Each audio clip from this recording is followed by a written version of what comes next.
Ada seorang abid, ahli ibadah, zahid, orang yang zuhud. Dunia tidak masuk ke dalam hatinya. Dia bernama Ibrahim bin Adham. Dia dokter penyakit hati. Yang merusak hati, riya, sum'ah, penyakit sombong, angkuh, takbur. Lalu datang seorang laki-laki menemui Ibrahim bin Adham radhiyallahu an, bertanya, "Wahai Tuan Ibrahim bin Adham, aku ini pelaku dosa. Banyak sekali perbuatan dosaku. Dan aku ingin berhenti. Kira-kira apa yang kira-kira bisa membuat aku berhenti dari dosa ini?" Maka Ibrahim bin Adham menjawab, 5 bilang kau lakukan, insya Allah kau berhenti dari buat dosa. Apa itu? Yang pertama, kalau ada niat dalam hatimu ingin melakukan perbuatan maksiat, jangan makan rezeki yang diberikan Allah. Ini yang pertama. Setiap ada niat dalam hatimu ingin buat dosa, jangan makan rezeki yang diberikan Allah. Insya Allah kamu berhenti. Lama dia berpikir. Paling lama tahan tidak makan, tidak minum 2 hari. Setiap mau buat dosa, jangan makan rezeki yang diberikan Allah. Wah, jurus ampuh luar biasa dari seorang tabibul qalbi, obat penyembuh penyakit hati bernama Tuan Ibrahim bin Adham. Lalu apa lagi berikutnya? Jika engkau akan melakukan perbuatan dosa, jangan tinggal di negeri yang negeri itu milik Allah Subhanahu wa taala. Ada niat dalam hatimu ingin buat dosa, ya. Tinggallah sejauh mata memandang, carilah permukaan bumi Allah, tapi yang bukan milik Allah. Tidak ada. Lillahi ma fis samawati wa ma fil ardh. Segala yang di bumi, segala yang di langit milik Allah Subhanahu wa taala. Wah, tidak bisa. Nampaknya tak ada peluang untuk buat dosa.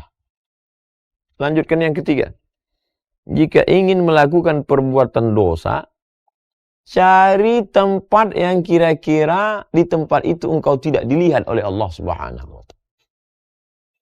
Wah, ini lebih berat lagi. Wa huwa ma'akum aina ma kuntum. Dimanapun kamu berada, pandangan Allah, muraqabatullah, Allah senantiasa. Jadi kalau terlintas di hatimu ingin buat dosa, carilah di atas bukit, di tepi gunung, di tengah danau, di atas batu yang hitam, di tengah malam yang kelam. Kau tetap akan dalam pandangan Allah. La tudrikul absar wa huwa yudrikul absar. Dia tidak dapat ditangkap oleh mata, tapi dia dapat menangkap, melihat semua yang ada, punya mata di atas muka bumi Allah Subhanahu wa ta'ala. Yang keempat, ketika malaikat maut datang kepadamu akan mencabut nyawamu, katakan, tunggu. Ada dalam hatimu ingin buat dosa? Ya. Silakan buat dosa. Tapi nanti ketika malaikat maut datang, akan mencabut nyawamu, dapatkah engkau berkata, tunggu wahai malaikat, aku bertobat dulu.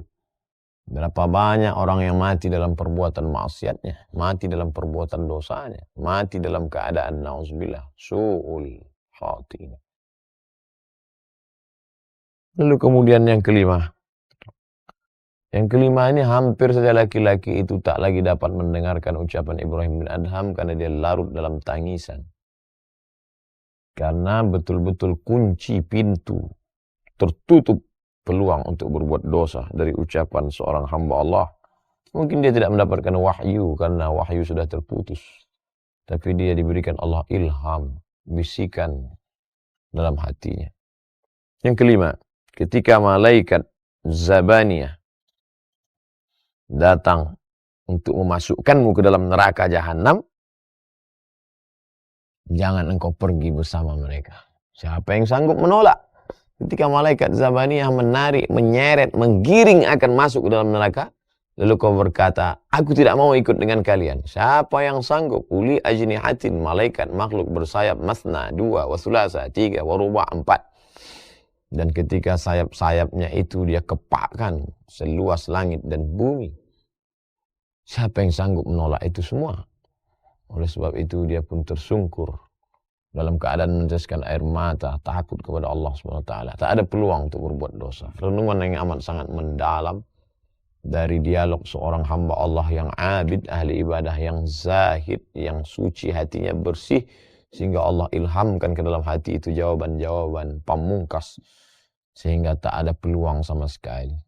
Apa pelajaran yang dapat kita ambil?